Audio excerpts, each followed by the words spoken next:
Hello friends, कैसे हो सब लोग। आई होप सब लोग अच्छे होंगे, बेहतर होंगे, स्वस्थ होंगे। Welcome to affairs cloud learn to lead. आज हम डिस्कस करेंगे बहुत ही इंपॉर्टेंट करंट अफेयर्स और वो हैं 22 जुलाई 2021 के। तो गाइस, आप यहाँ पे बेस्ट इमेजेस देख रहे हो, लेकिन आज हम डिस्कस करेंगे बहुत ही important current affairs. So video को बिल्कुल लास्ट तक देखना है और साथ ही साथ आप हमारी एप्लीकेशन को डाउनलोड कर सकते हो। लिंक इसका डिस्क्रिप्शन बॉक्स में दिया हुआ है। उसके बाद आप अपनी ईमेल आईडी के थ्रू लॉग इन करें और क्रैक करंट अफेयर्स के ऊपर क्लिक करके 1 साल या फिर 2 साल की सब्सक्रिप्शन बाय कर सकते हैं।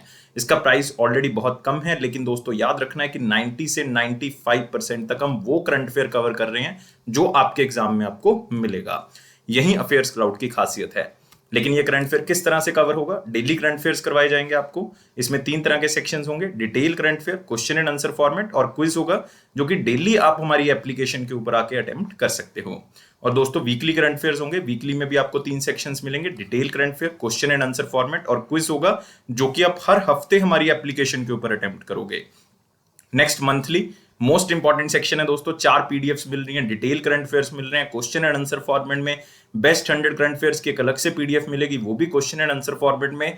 और एक होगा पॉकेट पीडीएफ, जिसमें आपको 2 लाइन में 3 लाइन में करंट अफेयर्स मिलेंगे, ताकि आप आराम से और जल्दी जल्दी में करंट अफेयर्स को रिवाइज कर सको, जो कि आप एग्जाम से पहले कर सकते हो। और दोस्तों एक आपको मिल रहा है टॉपिक वाइज करंट अफेयर। 20 बहुत ही इंपॉर्टेंट टॉपिक्स को हम कवर कर रहे हैं, जिनकी पीडीएफ्स आपको मिलेंगी। मतलब एक टॉपिक से रिलेटेड जितनी भी न्यूज होंगी वो आपको एक ही पीडीएफ से मिल जाएगी, तो आप उसका यूज अलग अलग पीडीएफ के थ्रू कर सकते हो।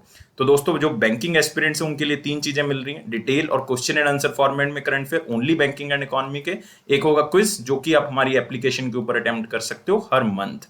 और दोस्तों एग्जाम पीडीएफ, इसका मतलब है कि आप जितना भी पास्ट करंट अफेयर है 2021 का, वो एक ही पीडीएफ से करना चाहते हो तो आप इस पीडीएफ का यूज कर सकते हो।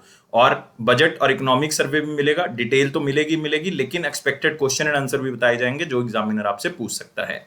और दोस्तों हम स्टेट करंट अफेयर्स भी प्रोवाइड करें। अगर आप किसी स्टेट का एग्जाम दे रहे हैं तो हम हर स्टेट और यूनियन टेरिटरी को कवर कर रहे हैं।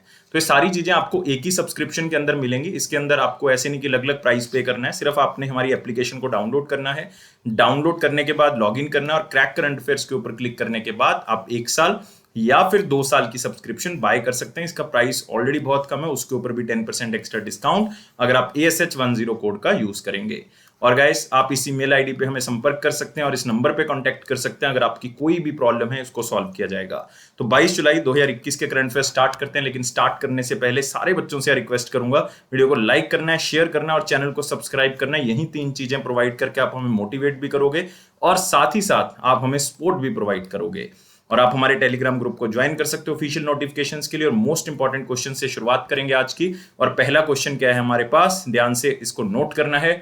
Which High Court became the first Indian court to allow public viewing of proceedings?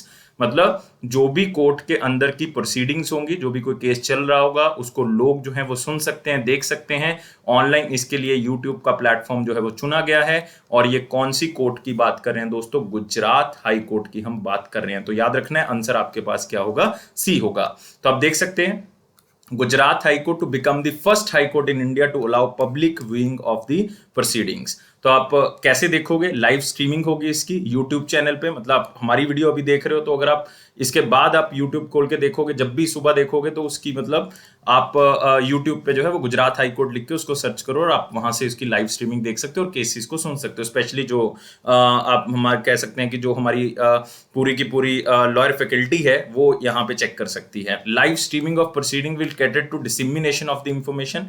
इससे ऐसे नहीं कि कोई भी इंफॉर्मेशन लोगों तक गलत पहुंच जाएगी। सारी इंफॉर्मेशन ऑनलाइन अवेलेबल है, आप किसी भी टाइम पे उसको चेक कर सकते हो। और इससे एक फायदा दोस्तों और होगा कि लोगों के बीच में विश्वास भी जागेगा, ट्रांसपेरेंसी जागेगी, लोगों का जुडिशरी के साथ एक नाता बनेगा, ओपननेस आएगी जुडिशरी और लोगों के बीच में।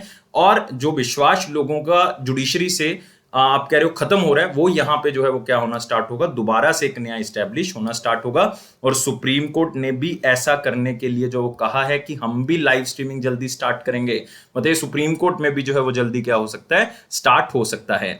और लाइव स्ट्रीमिंग के अंदर आप कह सकते हो कि एक आर्टिकल कॉन्स्टिट्यूशन का 19 है, जिसके अंदर लोगों को फ्रीडम दी गई है। लोगों को फ्रीडम दी गई है स्पीच एंड एक्सप्रेशन की। तो इसका मतलब फ्रीडम और एक्सप्रेशन मतलब वो कुछ भी बोल सकते हैं, कुछ भी एक्सप्रेस कर सकते हैं, लेकिन विद इन द लिमिट्स अगर वो करते हैं ऐसा, तो उसको भी ये साथ में क्या करता है?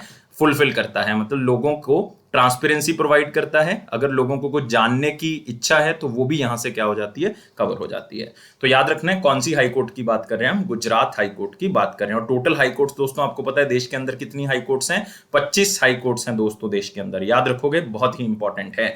और सबसे पहले 3 हाई कोर्ट्स को बनाया गया था जो 3 प्रेसिडेंसीज थी, Calcutta high court, Bombay high court और मद्रास हाई कोर्ट को याद रखना है कौन से एक्ट के थ्रू। बहुत ही इंपॉर्टेंट क्वेश्चन है दोस्तों, एसएससी में बहुत बार आ चुका है। इंडियन काउंसिल एक्ट 1861 के तहत इसको बनाया गया था और 1862 में इनकी स्टैब्लिशमेंट कर दी गई थी। तीनों हाई कोर्ट्स को एक साथ बनाया गया था। अगले क्वेश्चन के ऊपर आते हैं। Who has been named the Women Footballer of the Year 2020-21 at the All India Football Federation Awards? तो फुटबॉल के अवार्ड्स दिए गए हैं दोस्तों, उसमें women footballer of the year 2020 और 2021 का जो है वो अवार्ड किसको दिया गया है, और ये अवार्ड दिया गया है बाला देवी को। तो आंसर क्या होगा, बाला देवी। दोस्तों याद रखना है, बहुत ही इंपॉर्टेंट क्वेश्चन है। इसमें वुमेन कैटेगरी के अंदर अलग से women footballer of the year और मेंस कैटेगरी के अंदर men's footballer of the year जो है वो अवार्ड अलग से निकाला गया है, तो याद रखोगे। और यहां पे अगला क्वेश्चन भी आप इसको कवर करोगे, men's footballer of the year award किसको मिला है, तो ये भी याद रखना है दोस्तों। ये अवार्ड जो है वो किसको दिया गया है, ये दिया गया है संदेश जिंगान को। तो आंसर क्या होगा इसका, डी होगा। लेकिन दोस्तों इसमें 2 अवार्ड आप और याद रखोगे, वो कौन कौन से अवार्ड याद रखोगे, एक तो बाला देवी तो आप याद रखोगे कि मनीषा कल्याण भी दोस्तों आपने याद रखना है नाम। मनीषा कल्याण का इसलिए नाम याद रखना है क्योंकि इनको emerging footballer of the year का अवार्ड मिला है वुमेन कैटेगरी के अंदर। बहुत ही इंपॉर्टेंटली याद रखना है, कंफ्यूज कर सकता है एग्जामिनर आपको कि emerging player in the football वो कौन है, वो हमारे पास यहाँ पे हैं लाइक मनीषा कल्याण। तो ये नाम आप याद रखोगे, ये इमर्जिंग प्लेयर हैं। लेकिन अगर उन्होंने पूछा फुटबॉलर ऑफ द ईयर तो बाला देवी हैं। तो ये तो 2 क्वेश्चन आप यहां से कवर करोगे। मेंस के अंदर आपने याद रखना है, मेंस के अंदर अगर आपको पूछा जाए कि इमर्जिंग प्लेयर कौन है तो सुरेश सिंह हैं, सुरेश सिंह वंगजाम। लेकिन अगर आपको पूछा जाए men's footballer of the year कौन है तो संदेश जिंगाम होगा। तो मतलब लास्ट में अगर आप देखोगे यहाँ पे वंगजाम और जिंगान में आपको थोड़ा सा कंफ्यूजन हो सकता है, तो पहला नाम याद रखें सुरेश और संदेश, इस तरह से आप इसको याद रखोगे। तो मतलब दोनों ही नाम आपके लिए इंपॉर्टेंट है। 4 क्वेश्चंस बेसिकली बन जाएंगे। तो बाला देवी कहां से बिलोंग करती हैं, मणिपुर से बिलोंग करती हैं। संदेश जिंगान कहां से बिलोंग करते हैं, चंडीगढ़ से बिलोंग करते हैं। और इवन ये तीसरी बार हो रहा है दोस्तों कि बाला देवी को ये अवार्ड मिला है, 3rd टाइम हो रहा है कि बाला देवी को ये अवार्ड मिला है। इससे पहले भी इनको ये अवार्ड 2014 में भी मिल चुका है, 2015 में भी मिल चुका है। इस बार आप सोच रहे होगे कि 2020 और 21 का इकट्ठा क्यों, क्योंकि कोविड-19 के कारण लास्ट ईयर अवार्ड नहीं दिए गए थे, तो इस साल 2020 और 21 के इकट्ठे दिए गए हैं। तो आप यहां पे देख सकते हैं। और बाला देवी ऐसी पहली वुमेन फुटबॉलर हैं जो प्रोफेशनल कॉन्ट्रैक्ट साइन कर चुकी हैं, किसके साथ, यूरोप के फुटबॉल क्लब के साथ। बाला देवी का रेंजर्स वुमेन फुटबॉल कप के साथ टाई अप है, याद रखना है। थोड़ा सा एक बार इसको पढ़ जरूर लें, रेंजर वुमेन फुटबॉल कप जो कि कहां का है, स्कॉटलैंड का है, उनके साथ ये टाई अप हो रहा है। ऐसी पहली वुमेन है जिनका किसी प्रोफेशनल फुटबॉल क्लब के साथ टाई अप हुआ है यूरोप के अंदर, तो ये याद रख सकते हो आप, और वो बाला देवी हैं। तो 4 क्वेश्चन के साथ आपको फिर से रिवाइज करवाता हूं। Men's footballer of the year कौन है, Sandesh Jhingan. Emerging player men's category के अंदर कौन है, सुरेश सिंह है। वुमेन कैटेगरी के अंदर वुमेन फुटबॉलर कौन है, वो है बाला देवी। इमर्जिंग प्लेयर कौन है वुमेन के फुटबॉल के अंदर, मनीषा कल्याण। तो इसके बाद आपने 2 अवार्ड, एक पढ़ लो चाहे दूसरा आप स्किप कर सकते हो। बेस्ट रेफरी का अवार्ड किसको मिला है, तेजस। सिर्फ चाहे तेजस याद कर लें, गोवा से बिलोंग करते हैं, लेकिन फिर भी आपने याद रखना है तेजस नाम। ओनली इतना आप पढ़ लो, आपका क्वेश्चन कोई भी यहां से गलत नहीं होगा। और दोस्तों आपने एक बात और इसमें खास तौर से याद रखनी है, सुनील चेत्री ये क्या है, कैप्टन है हमारी कौन सी टीम के, फुटबॉल मैन टीम के। अगले क्वेश्चन के ऊपर बढ़ेंगे। Who has won the no casting world masters event of the Sparkson Trophy? तो एक तो आपने ये याद रखना है कि स्पार्क्सन ट्रॉफी किससे रिलेटेड है, चेस से रिलेटेड है। और एक नया तरह का टूर्नामेंट जो है वो स्टार्ट किया गया, आप कह सकते हो वो इवेंट का नाम क्या है, no casting event, no casting world masters event. तो दोस्तों याद रखना इंपॉर्टेंट है, ये किसने जीता है, ये इंडिया के प्लेयर ने जीता है और उनका नाम क्या है, विश्वनाथन आनंद। वर्ल्ड रैंकिंग में 15th रैंक पे थे, लेकिन इन्होंने इस टूर्नामेंट को जीत लिया है, विश्वनाथन आनंद ने। इस टूर्नामेंट का जो आइडिया है बेसिकली वो व्लादिमीर क्रैमनिक ने दिया था कि चेस को हम और थोड़ा सा जो है वो अनप्रडिक्टेबल बनाएं, उसको मतलब और चैलेंजिंग बनाएं। तो ये मतलब उन्होंने निकाला है नया इवेंट जिसको नो कास्टिंग इवेंट कहा गया। तो ये विश्वनाथन आनंद ने जीत लिया स्पार्क्सन चेस टूर्नामेंट। और ये हुआ कहां पे दोस्तों, जर्मनी के अंदर ये ऑर्गेनाइज किया गया। इसको भी याद रखना है कि हुआ कहां पे है, डॉर्टमंड में हुआ है। कहां पे है डॉर्टमंड, जर्मनी के अंदर है। और नो कास्टिंग चेस जो है वो एक नया फॉर्मेट है चेस का, जो कि व्लादिमीर क्रेमिक ने ही जो है वो क्या किया था, आइडिया दिया था, जिसके अंदर चेस को लेस प्रेडिक्टेबल बनाया जा सके और मोर डायनेमिक बनाया जा सके और चैलेंजिंग बनाया जा सके। तो और दिमाग की जरूरत पड़ेगी इसको खेलने के लिए। लेकिन खुद व्लादिमीर क्रेमनिक इसके अंदर जो है वो फाइनलिस्ट थे, लेकिन विश्वनाथन आनंद ने उनको हराया है। तो मतलब रनर अप जो है वो इसके अंदर वही है जिन्होंने इस टूर्नामेंट की शुरुआत की थी। तो याद रखना है कौन जीता है, विश्वनाथन आनंद। तो हमारे लिए इंपॉर्टेंट हो जाता है क्योंकि इंडिया से बिलोंग करते हैं। और ये टूर्नामेंट किसने ऑर्गेनाइज करवाया, फिडे ने ऑर्गेनाइज कराया, जिसका नाम है इंटरनेशनल चेस फेडरेशन। वो गवर्निंग बॉडी है जितने भी इंटरनेशनल लेवल पे चेस कंपटीशन होते हैं। और याद रखना इसका हेडक्वार्टर कहां पे है दोस्तों, इसका हेडक्वार्टर आपको मिलेगा लुसान स्विट्जरलैंड के अंदर। अगले क्वेश्चन के ऊपर बढ़ेंगे। What is the name of the rocket system built by Blue Origin who successfully completed its first human space flight? तो आपको पता है स्पेस टूरिज्म का आजकल जो है वो बहुत बोलबाला हो रहा है, खास करके जुलाई महीने में हमने बहुत सी न्यूज पढ़ी हैं, खास करके स्पेस टूरिज्म से रिलेटेड। तो ह्यूमन स्पेस फ्लाइट मतलब 6 बंदे जो है वो इसमें भेजे गए थे और इन 6 बंदों को स्पेस के अंदर भेजा गया था। और वो कंपनी का नाम है ब्लू ओरिजिन, जिसके आप कह सकते हो कि ऑनर कौन है, जेफ बेजोस हैं। याद रखोगे जेफ बेजोस, मतलब अमेजॉन की हम बात कर रहे हैं। तो ब्लू ओरिजिन जो है उस रॉकेट सिस्टम का नाम क्या है, ब्लू ओरिजिन कंपनी ने जो बनाया है, जिसने अपनी ह्यूमन स्पेस फ्लाइट को कंप्लीट किया है अभी जुलाई के महीने में, 20 जुलाई को वो भेजी गई थी। और दोस्तों उसका नाम है न्यू शेपर्ड। याद रखना है क्या नाम है, न्यू शेपर्ड। आंसर बहुत ही इंपॉर्टेंट है, क्वेश्चन आपको पूछा जा सकता है, कंपनी का नाम पूछ सकते हैं। हमने इसको कवर किया है मई के महीने में, हमने कंपनी का नाम कवर किया था। आज हम रॉकेट का नाम कवर कर रहे हैं क्योंकि आज ये कंप्लीट हो चुका है। आप देख सकते हो यहाँ पे ब्लू ओरिजिन लिखा हुआ है, ये कंपनी का नाम है। और 4 मेंबर जो हैं वो स्पेस फ्लाइट के अंदर थे। जेफ बेजोस थे, पहले 6 का प्लान था लेकिन 4 जो है वो भेजे गए थे, जेफ बेजोस, मार्क बेजोस। और दोस्तों यहाँ पे 2 रेड में आप नाम देख रहे हो, ये आपके लिए इंपॉर्टेंट है। वॉली फंक जो कि 82 साल के, मतलब 82 ईयर्स ओल्ड है, ओल्डेस्ट मैन है दोस्तों जो स्पेस के अंदर गया है। याद रखना है ओल्डेस्ट मैन जो स्पेस के अंदर गया है, नाम क्या है, वॉली फंक। आपको एग्जामिनर पूछ सकता है, अगर अच्छे से क्वेश्चन बनाएगा तो आ जाएगा क्वेश्चन। और डेमन 18 ईयर्स के जो यंगेस्ट एवर है जो स्पेस के अंदर बंदा गया है। यार मतलब दोनों क्वेश्चन आपके लिए एक नई तरह के क्वेश्चन है, क्योंकि आप पढ़ लेते हो कि फर्स्ट मैन जो स्पेस के अंदर गया है, तो अलग अलग तरह के क्वेश्चन आप पढ़ते हो। और न्यू शेपर्ड ऐसा मतलब पहला बंदा है जो अमेरिका की तरफ से जो स्पेस में गया था, इसलिए नाम जो है वो क्या रखा गया है, न्यू शेपर्ड। और ये किसके नाम से रखा गया, एलन शेपर्ड के नाम से रखा गया है। पूरा नाम क्या था, एलन शेपर्ड। 1961 की बात थी जब यूनाइटेड स्टेट्स ऑफ अमेरिका की तरफ से पहला बंदा जो स्पेस के अंदर गया था। तो यंगेस्ट भी आपको पता लग गया डेमन, और ओल्डेस्ट भी आपको पता लग गया वॉली फंक। और 20 जुलाई 52nd एनिवर्सरी है किसकी, जब नील आर्मस्ट्रांग और बज एल्ड्रिन जो है वो चंद्रमा के ऊपर जो है उन्होंने लैंड किया था। उस मिशन अपोलो 11 के थ्रू उन्होंने उसको लैंड किया था, तो इसको याद रखना है। और दोस्तों स्पेस टूरिज्म आजकल बहुत ज़्यादा इंटरेस्टिंग, एक आप कह सकते हो कि पॉपुलर होता जा रहा है। बहुत से लोग जो है वो इसके अंदर हिस्सा ले रहे हैं। अभी ये बहुत ज़्यादा कॉस्टली है, लेकिन इसको जो है वो और बढ़ावा जो है वो दिया जा रहा है। और रिसेंटली हमने पढ़ा था कि एक कंपनी थी जिसका नाम क्या था, वर्जिन गैलेक्टिक। उन्होंने भी दोस्तों स्पेस टूरिज्म के नाम से अभी उन्होंने भी अपना स्पेस फ्लाइट जो है वो कंप्लीट किया है। तो मतलब ये सारी चीजें आपने याद रखनी है। मैंने आपको स्पेस गैलेक्टिक वाला क्वेश्चन भी कराया था, मतलब वर्जिन गैलेक्टिक वाला क्वेश्चन भी कराया था। शेपर्ड वाला क्वेश्चन आज हम दूसरी बार डिस्कस कर रहे हैं, मतलब कितनी बार चीजें जो है वो डिस्कस हो रही हैं। तो आपको क्वेश्चन पूछा जा सकता है, न्यू शेपर्ड पूछा जा सकता है, किसके नाम से रखा है, एलन शेपर्ड के नाम से रखा है, ये भी याद रखोगे। अगले क्वेश्चन के ऊपर यहां से बढ़ेंगे।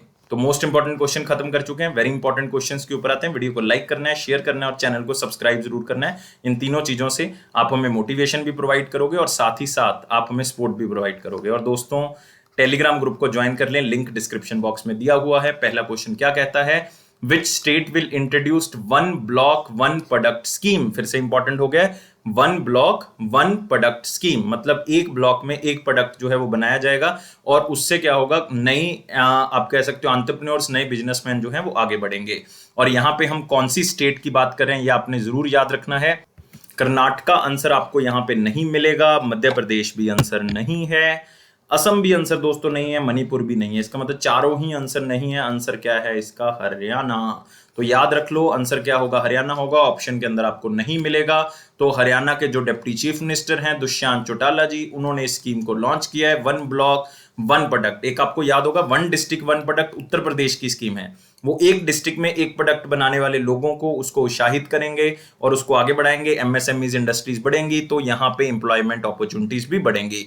तो क्या होगा, जो छोटी छोटी इंडस्ट्रीज हैं रूरल एरिया में, जो हाथ से प्रोडक्ट बनाते हैं, छोटी छोटी मशीन से बनाते हैं, तो उनको यहां से बढ़ावा मिलेगा। और कितनी ब्लॉक्स में चलाया जाएगा, 137, मतलब 137 ब्लॉक्स में इसको स्टार्ट किया जाएगा जो स्टेट की हैं। और हर ब्लॉक को एक इंडस्ट्री के साथ कनेक्ट किया जाएगा ताकि वो प्रोडक्ट जो है वो लोग बना सकें, और इंडस्ट्री में वो प्रोडक्ट अगर जाएगा तो उसके बाद फाइनल प्रोडक्ट बनेगा और लोगों तक बिकेगा। इससे क्या होगा कि इनकम जो है वो लोगों की बढ़ेगी, और खास करके रूरल एरियाज के ऊपर फोकस जो है वो किया जा रहा है।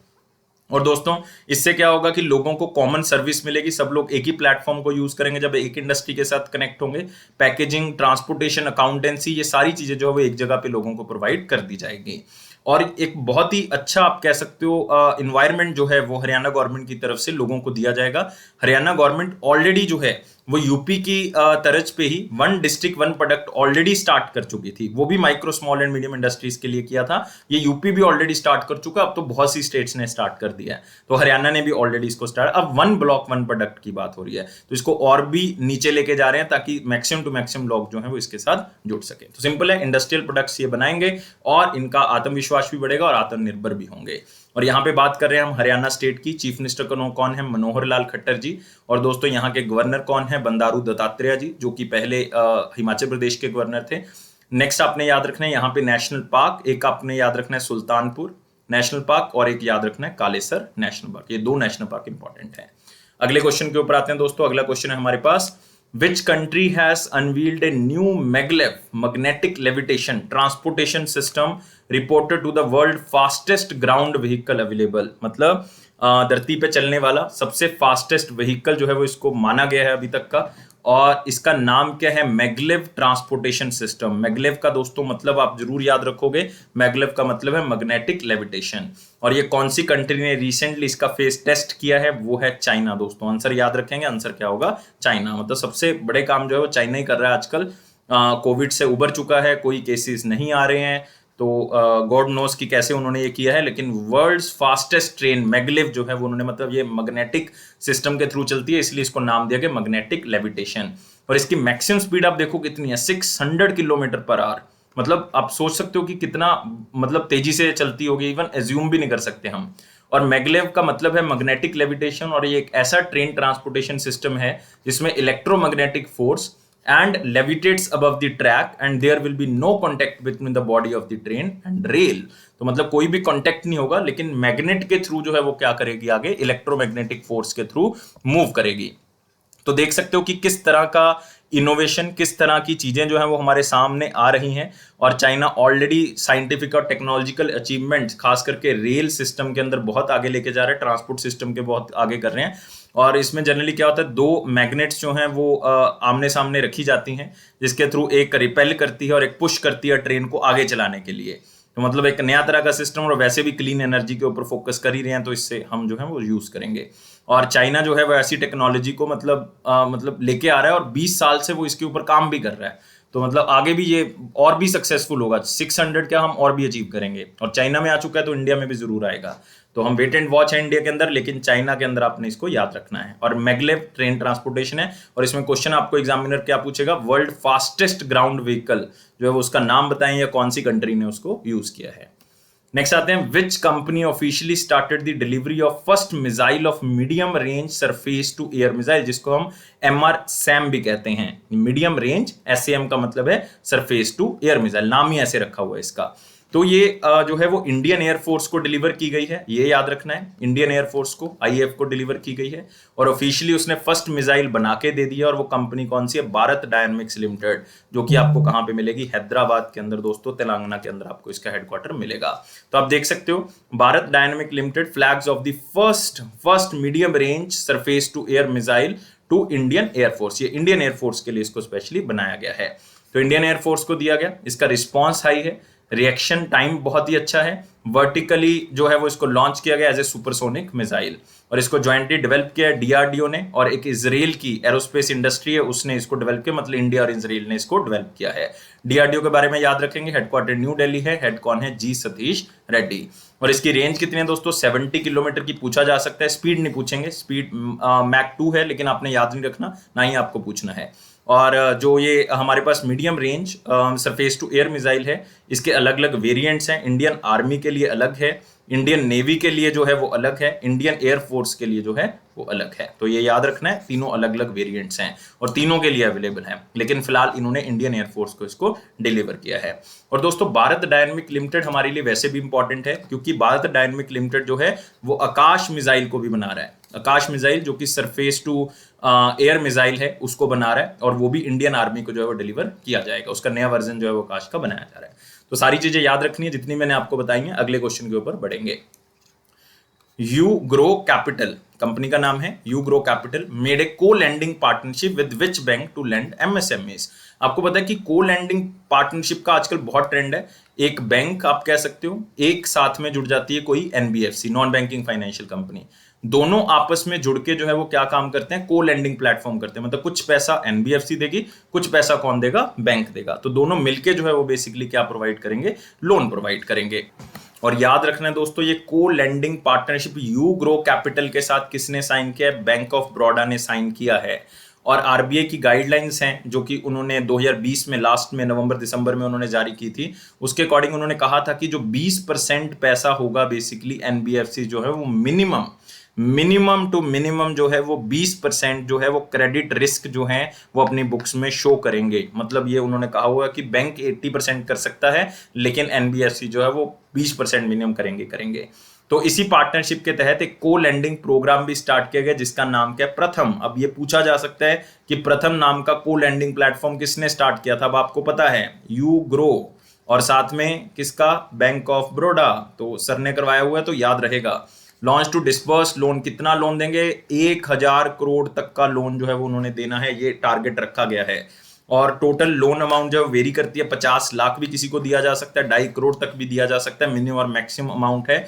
और जो इंटरेस्ट है वो कम है बाकियों से, अगर आप कंपेयर करोगे तो 8% से स्टार्ट हो जाता है। टाइम पीरियड 10 साल का है, मैक्सिमम टू मैक्सिमम टेन्योर जो है वो 10 साल का हो सकता है। और दोस्तों एमएसएमईज को आगे बढ़ाने का अच्छा रास्ता है, क्योंकि कोविड के कारण बहुत ज्यादा जो है वो नीचे आ गई एमएसएमईज। और साथ में याद रखना है कि एमएसएमईज के अंदर अब जो है वो एक नया जो है वो इंक्लूड किया गया है, और वो क्या है, होलसेल एंड रिटेल। ये आपको क्वेश्चन आएगा, याद रखना है, होलसेल एंड रिटेल किसी भी में आ जाए, चाहे स्टेट पीएससी में आ जाए, लेकिन ये क्वेश्चन आपको पूछा जाएगा। ये रिसेंटली एमएसएमई में होलसेल एंड रिटेल ट्रेडर्स को भी ऐड कर दिया गया है, तो इसका मतलब अब इनको भी लोन मिल सकता है एमएसएमईज के तहत, तो ये भी आप याद रख सकते हो। क्लियर। चलो, तो अब आते हैं बैंक ऑफ बड़ौदा के ऊपर। बैंक ऑफ बड़ौदा का भी देख लो यार, एक दो चीजें इंपॉर्टेंट हैं। हेडक्वार्टर वडोदरा है, गुजरात। और मेरा ये हर बार बैंक को बताने का मतलब जो है वो बेसिकली आप सोच रहे होगे कि सर परसों ही तो बैंक ऑफ बड़ौदा के बारे में बताया था, अब क्या बार बार। तो मेन मकसद जो है वो इसका क्या है कि आपने न्यूज को याद नहीं करना, कभी भी रट्टा नहीं लगाना किसी न्यूज को, बार बार पढ़ना है। तो बार बार पढ़ना मतलब सुनोगे मेरे से बार बार तो अपने आप ही याद हो जाएगा। तो हेडक्वार्टर बड़ौदा मतलब गुजरात में है, वडोदरा की बात कर रहे हैं। और इसकी टैगलाइन है India's international bank, India's international bank. और एमडी और सीईओ कौन है, संजीव चड्ढा। कौन है, संजीव चड्ढा। तो ये याद रखना है, नाम इंपॉर्टेंट है, खास करके बैंकिंग के स्टूडेंट इसके ऊपर ध्यान देंगे। Which country successfully tested S-500 air defence missile system. फिर से एक नया अपग्रेडेड सिस्टम जो है वो सामने आ गया है, जिसका नाम क्या है, S-500। और ये एयर डिफेंस सिस्टम है, मतलब कोई भी ये देखेगा कोई मिसाइल आ रही है आसमान से, तो ये एंटी मिसाइल सिस्टम है जो कि उसको हिट करेगा और उसको खत्म कर देगा। और ये रिसेंटली कौन सी कंट्री ने दोस्तों टेस्ट किया है, ये रशिया ने टेस्ट किया है। तो आंसर क्या होगा इसका, ए होगा। तो रशिया का S-500 missile system hits test target successfully. और इन्होंने इसको मतलब टेस्ट करके देखा है, तो मतलब बहुत ही अच्छे से मतलब इसने हिट किया है। इससे पहले S-400 का कर चुके हैं, अब S-500 की बारी आ चुके हैं, मतलब उसका अपग्रेडेड वर्जन है। और आप यहाँ पे देख सकते हैं S-400 जो है वो एक long range surface to air defence system था, ये S-500 है, तो उसी की तरह है, बस उसकी रेंज जो है वो चेंज हो गई है। तो it can destroy incoming hostile aircraft, missile and drones. 600 kilometre तक जो है ये मतलब डिस्ट्रॉय कर देता है, 600 किलोमीटर तक जो है वो ये देख सकता है, और कोई भी मिसाइल आ रही है उसको जो है वो ऑटो डिटेक्ट कर लेगा और उसको खत्म कर देगा। और 2018 में इंडिया ने 5 बिलियन यूएसडी का रशिया के साथ पैक्ट भी किया था कि 5 यूनिट हमें S-400 के जो है वो भी भेजो इंडिया के अंदर, 5 यूनिट भेजो। और इंडिया रिसीव करेगा S-400 का पहला बैच शायद अक्टूबर या दिसंबर 2021 तक जो है वो इंडिया में आ जाना चाहिए। अगर कोविड के कारण कोई देरी हो जाती है वो अलग बात है, अदरवाइज अक्टूबर नवंबर दिसंबर में आ जाना चाहिए। और इंडिया का जो डीआरडीओ है वो आकाश एयर मिसाइल वैसे भी जो है वो डिफेंस सिस्टम बना रहा है, तो और भी अलग अलग तरह के डिफेंस सिस्टम बनाए जा रहे हैं इंडिया की तरफ से, क्योंकि जिस तरह से जम्मू एंड कश्मीर एयरपोर्ट पे ड्रोन से अटैक हुआ उसके बाद हम थोड़े से ज़्यादा सतर्क हैं, तो इसलिए हम जो है वो इसका यूज़ करने की कोशिश कर रहे हैं। तो इजराइल ने भी रिसेंटली एक एंटी बैलिस्टिक मिसाइल बनाई थी, मतलब कोई मिसाइल आ रही है तो उसको खत्म करने के लिए एक नया मिसाइल बनाया गया जिसका नाम है एरो 4। तो ये याद रखना है, एरो सीरीज के जो भी मिसाइल्स हैं बेसिकली वो जो है वो किसके द्वारा बनाए जा रहे हैं, वो सारे के सारे बनाए जा रहे हैं हमारे पास लाइक इजराइल की तरफ से, क्योंकि एरो जो है वो उनके मिसाइल को एंटी बैलिस्टिक मिसाइल कहा गया। एंटी जब भी आ जाए मतलब वो हवा में मिसाइल को खत्म करने के बारे में, चाहे वो ड्रोन है, चाहे वो एयरक्राफ्ट है, चाहे वो मिसाइल है। तो एरो 4 इजराइल से बिलोंग करता है। और रशिया के बारे में आपको पता ही है, कैपिटल इज मॉस्को, करेंसी जो है वो कौन सी है, रूबल, और प्रेसिडेंट कौन है, व्लादिमीर पुतिन। नेक्स्ट आते हैं, NSDL payments bank has made a strategic partnership with whom to build agent points across India to boost the banking facility। तो यहां पे हम कौन से पेमेंट बैंक की बात कर रहे हैं, NSDL पेमेंट बैंक की बात कर रहे हैं। इन्होंने एक कंपनी के साथ जो है वो पार्टनरशिप की है ताकि वो एजेंट पॉइंट्स बना सके, मतलब आप कह सकते हो फिजिकल फॉर्म में कुछ ऐसी जगह, ऐसे पॉइंट्स बना सके जहां पे लोग जाके बैंकिंग फैसिलिटीज को यूज कर सकते हैं, अपने पैसे को जमा कर सकते हैं, अकाउंट खोल सकते हैं, पैसे निकलवा सकते हैं, कोई और सर्विसेज बैंकिंग की यूज कर सकते हैं, या आप कह सकते हो बिजनेस कॉरेस्पॉन्डेंट जो है वो बना दिए जाए ताकि वहां पे पैसा जमा किया जा सके। और ये कौन सी कंपनी जो है वो वहां पे इन एजेंट पॉइंट्स को बनाएगी, ये होगी मल्टी लिंक, जो कि एक फाइनेंशियल टेक्नोलॉजिकल फर्म है। उसने NSDL पेमेंट बैंक के साथ ये टाई अप किया है कि हम बैंकिंग फैसिलिटीज प्रोवाइड करने के लिए रूरल एरिया में और सेमी अर्बन एरिया में जहां पे बैंक्स नहीं पहुंच पाते, या आप कह सकते हो रूरल से भी रूरल एरिया में, वहां पे हम क्या बनाएंगे, ये हम जो है वो कुछ पॉइंट्स, एजेंट पॉइंट्स बनाएंगे ताकि वहां पे हम लोगों तक पहुंच सके। और इस एजेंट पॉइंट का नाम क्या होगा, NSDL मल्टी लिंक पॉइंट, या इसको कह सकते हो business correspondent multi link points. तो जो भी बैंकिंग फैसिलिटीज होगी रूरल एरिया में और सेमी अर्बन एरिया में लोगों तक पहुंचाने के लिए इनको अपॉइंट किया जाएगा। और याद रखना है, कस्टमर जो है वो अपना सेविंग अकाउंट खोल सकते हैं, बैंकिंग ऑपरेशंस या जितने भी हैं वो यहाँ से परफॉर्म किया जा सकता है, पैसे को निकालना है, जमा करवाना है, वो भी मनी ट्रांसफर करना है, वो भी यहाँ पे हो जाएगा। तो NSDL पेमेंट बैंक के बारे में थोड़ा सा जान ले, बहुत ज्यादा इंपॉर्टेंट तो नहीं कहूंगा लेकिन फिर भी जो है थोड़ा सा देख लें कि ये बैंक जो है वो इंडिया का फर्स्ट लार्जेस्ट डिपॉजिटरी था इंडिया के अंदर, मतलब सबसे ज्यादा डिपॉजिट थे इस पेमेंट के बैंक के पास। और 2018 में इसको एस्टैब्लिश किया था, हेडक्वार्टर मुंबई है और इसके CEO हैं आशुतोष सिंह। तो मेरे नाम से भी इसको याद रख सकते हो, लेकिन फिर भी आपने इसको देखना है बस एक बार, बहुत ज्यादा इंपॉर्टेंट नहीं है। मल्टीलिंक मुंबई महाराष्ट्र बेस्ड कंपनी है, लेकिन इसके बारे में कुछ याद रखना, बस इतना याद रखना है, NSDL पेमेंट का मल्टीलिंक के साथ टाई अप है। अगले क्वेश्चन के ऊपर आते हैं, which will become the first crypto currency exchange in the world to leverage the high security of the space grade infrastructure for ultra secure bitcoin cryptocurrency transactions। तो देखो क्वेश्चन बहुत difficult नहीं है, सिर्फ पढ़ने में डिफिकल्ट लग रहा है क्योंकि थोड़ी सी टेक्नोलॉजिकल लैंग्वेज है, लेकिन मैं आपको सिंपल वर्ड्स में समझाता हूं कि ऐसा पहला क्रिप्टो करेंसी एक्सचेंज कौन सा है पूरे वर्ल्ड का जो कि high security space grade infrastructure, अगर स्पेस के लिए कोई ट्रांजेक्शन्स हो रही हैं तो लाइक उसके लिए बिटकॉइन की सिक्योर ट्रांजैक्शंस आप कर सकते हो। और ये कंपनी का नाम क्या है, बाइट EU, या आप कह सकते हो बिट EU, तो किसी भी तरह से इसको बोल सकते हैं, हमें आंसर याद रखना है। तो यहाँ पे आप लोगो देख सकते हो कंपनी का, set to become the world's first space based digital currency exchange for ultra secure transactions.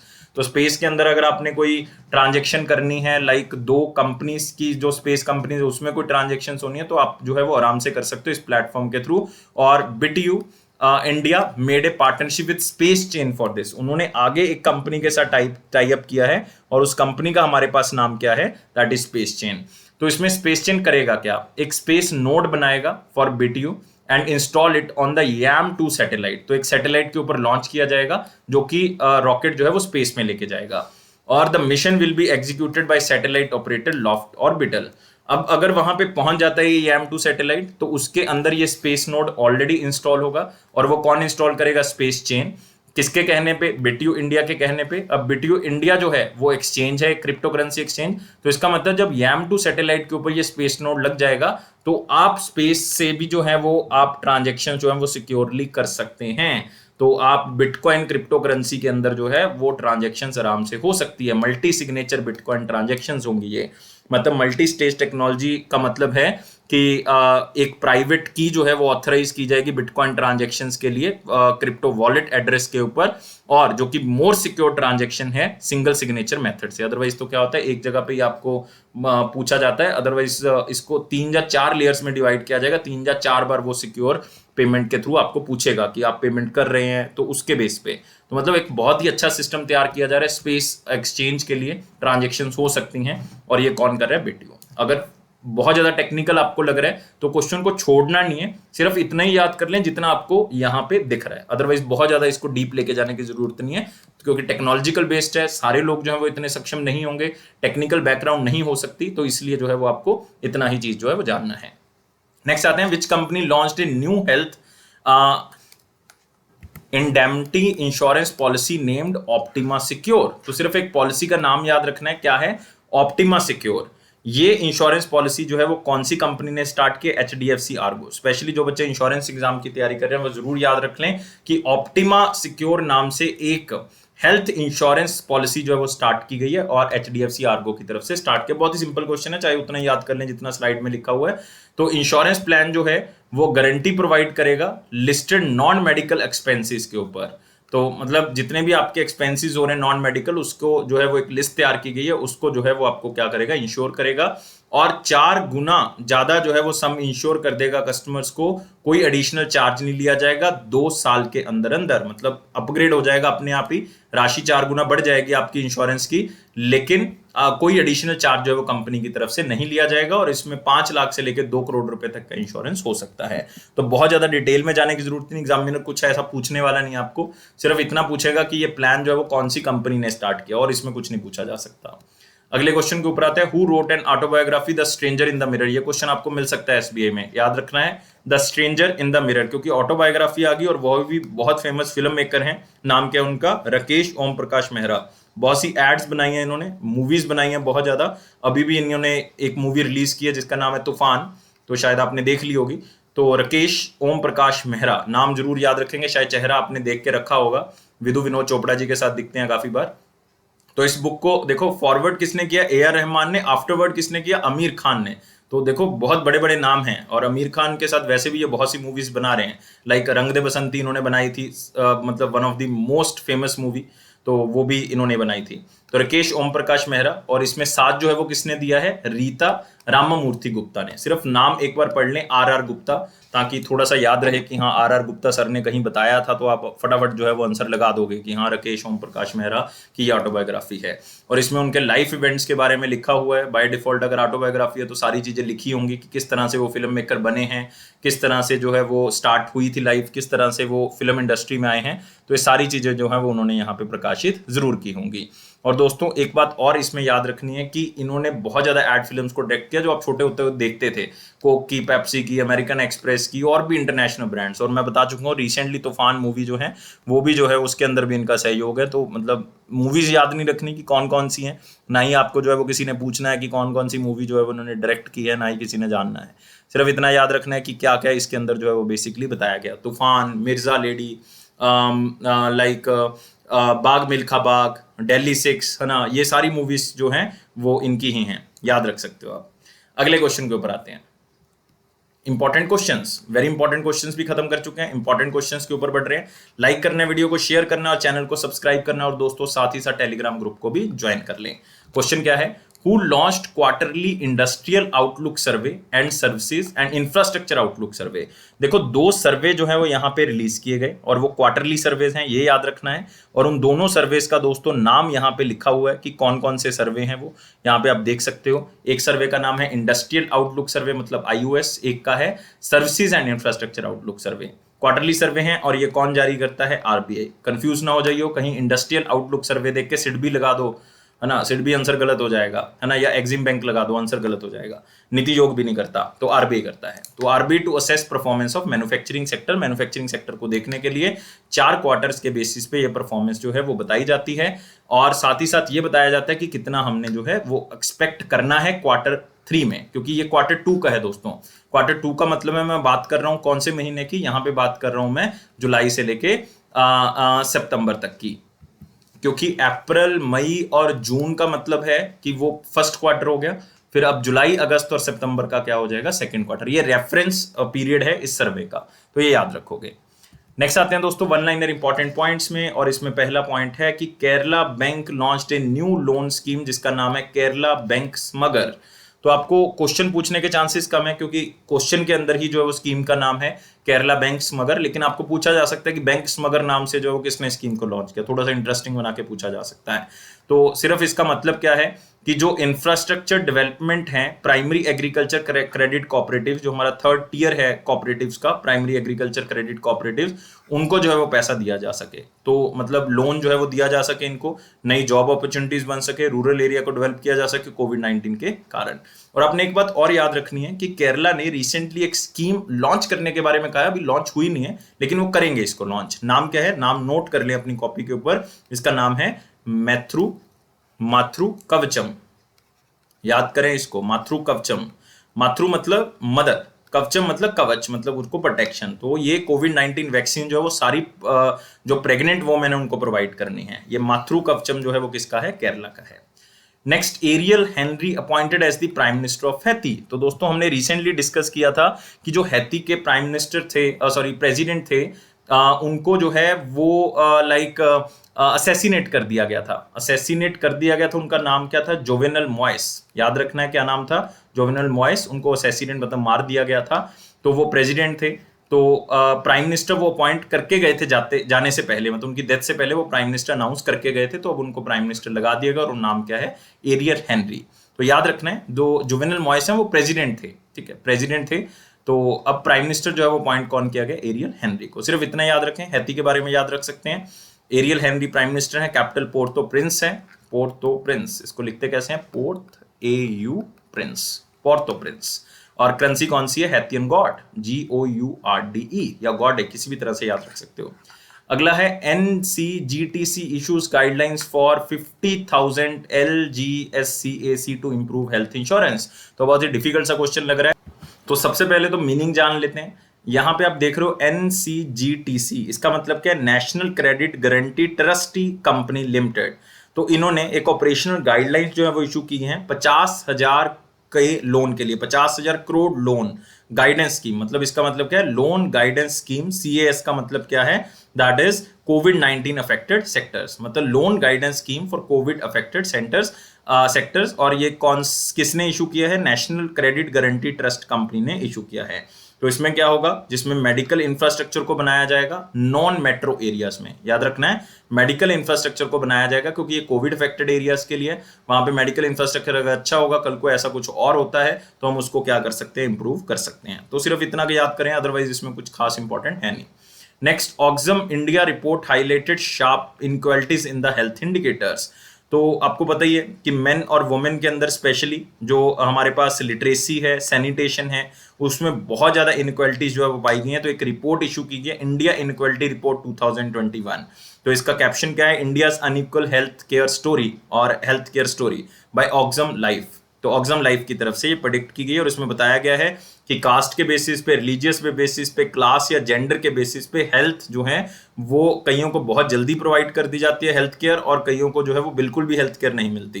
तो मतलब ये बहुत ही, मतलब आप कह सकते हो खराब है, क्योंकि इंसान तो यार चाहे वो हिंदू है चाहे मुस्लिम है, दोनों को ही हेल्थ केयर मिलनी चाहिए। तो ऐसा नहीं होना चाहिए, लेकिन हमें इसको संभालना होगा। और इंडिया में खास करके, क्योंकि जहाँ पे डाइवर्सिटीज बहुत है, कास्ट बहुत है, अलग अलग तरह के लोग हैं, रिलीजन अलग अलग हैं, तो वहाँ पे हमें सिवाय रिलीजन को छोड़ के, आप कह सकते हो रिलीजन को छोड़ दो, आप कास्ट को छोड़ दो, एक ह्यूमैनिटी के बेसिस पे हमें हेल्प करनी चाहिए। तो हेल्थ केयर को हमें इंप्रूव करना होगा, ठीक है, इसको याद रखोगे। नेक्स्ट आते हैं, Tamil Nadu receives 28,500 crore rupees investment from investment conclave 2021। तो एक इन्वेस्टमेंट कनक्लेव, उसके अंदर तमिलनाडु को जो है वो इतना पैसा इन्वेस्ट हुआ है। ये मतलब रिसेंट न्यूज है, इससे एम्प्लॉयमेंट भी बढ़ेगी और इंफ्रास्ट्रक्चर भी जो है वो क्या होगा, तमिलनाडु का इंप्रूव होगा। और ये रिसेंटली कहाँ पे हुई है, चेन्नई के अंदर। आपको पूछा जा सकता है कि इन्वेस्टमेंट कन्क्लेव 2021 कहाँ पे हुई है, कहाँ पे हुई है, चेन्नई के अंदर हुई है, 20 जुलाई को हुई है। इसको जो हमारी स्टेट इंडस्ट्री मिनिस्ट्री जो है उसने इसको ऑर्गेनाइज किया था, मतलब तमिलनाडु की एक नोडल एजेंसी है, उसने जो है वो इसको इम्प्लीमेंट किया। सिर्फ इतना याद कर लें और इसमें कुछ याद करने की बात नहीं है। नेक्स्ट आते हैं स्पेस एक्सप्लोरेशन डे 20 जुलाई को, क्योंकि ये हम पहले भी डिस्कस कर चुके हैं जब हमने ब्लू ओरिजिन नाम से एक आज क्वेश्चन किया था, जो कि जेफ बेजोस की एक कंपनी थी। उन्होंने न्यू शेपर्ड नाम से एक स्पेस क्राफ्ट को जो है वो लॉन्च किया था। और याद रखना है दोस्तों, स्पेस एक्सप्लोरेशन डे भी उसी से जुड़ा हुआ है 20 जुलाई को, क्योंकि उन्होंने भी 20 जुलाई को ये मिशन लॉन्च किया था, क्योंकि 20 जुलाई को दोस्तों नील आर्मस्ट्रॉन्ग और साथ साथ में बज एल्ड्रिन ने जो है वो चंद्रमा के ऊपर कदम रखा था, इसलिए 20 जुलाई। नेक्स्ट आते हैं question of the day. Question of the day क्या कहता है, to which of the following personalities is the BHIM application dedicated. एक सिंपल सा क्वेश्चन है, स्टैटिक क्वेश्चन है, आंसर याद रखना है और इसमें कुछ याद रखने की जरूरत नहीं है। आंसर क्या है इसका, डॉक्टर BR अम्बेडकर को ये क्या करती है, बीम एप्लीकेशन डेडिकेट की गई है। सिर्फ सिंपल क्वेश्चन आपको पूछा जा सकता है। अगला क्वेश्चन आते हैं, क्वेश्चन क्या है 21 जुलाई 2021 का क्या था, और यहाँ पे आप देख सकते हो, वो तो आप देख चुके, 21 जुलाई का क्वेश्चन क्या था, to which of the following personalities is the BHIM application dedicated, तो डॉक्टर BR अम्बेडकर हो गया।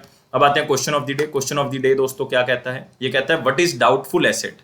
अगर बैंकिंग के स्टूडेंट्स हो और NP आपने पढ़ा हुआ है अच्छे से, नॉन परफॉर्मिंग एसेट्स, तो उसमें आपको 3 तरह के एसेट्स बनते हैं। वो कौन कौन से बनते हैं वो आपको पता होना चाहिए कि लाइक सबसे पहले जो है वो हमारे पास जो है वो स्टैंडर्ड NPA होता है, फिर हमारे पास डाउटफुल बन जाता है, फिर लॉस बन जाता है। आपको पता होना चाहिए कि स्टैंडर्ड कब बनता है, डाउटफुल कब बनता है, लॉस कब बनता है। ये आपने मुझे बताना है कमेंट बॉक्स में, तीनों बताने हैं, ओनली डाउटफुल नहीं बताना। डाउटफुल तो आप इसमें से बता दोगे, लेकिन आपने तीनों बताने हैं, स्टैंडर्ड कब बनता है, डाउटफुल कब बनता है और लॉस कब बनता है। और ये बैंकिंग के लिए तो बहुत इंपॉर्टेंट क्वेश्चन है और ध्यान से ऑप्शंस को पढ़ के आंसर करना है। लाइक चाहिए यार वीडियो के ऊपर, सब्सक्राइब करना है चैनल को और शेयर करना है maximum to maximum. Bell button को प्रेस कर दें ताकि ऑफिशियल नोटिफिकेशंस आपको मिलती रहे। और ये अफेयर्स क्लाउड का प्रॉमिस है कि आपके कॉन्फिडेंस को जरूर बूस्ट करेंगे। इसी तरह से वीडियोस को देखते रहो और आगे बढ़ते रहो। खुश रहना हमेशा, लाइफ को बहुत ज्यादा सीरियस नहीं लेंगे। Thank you guys, take care and bye bye.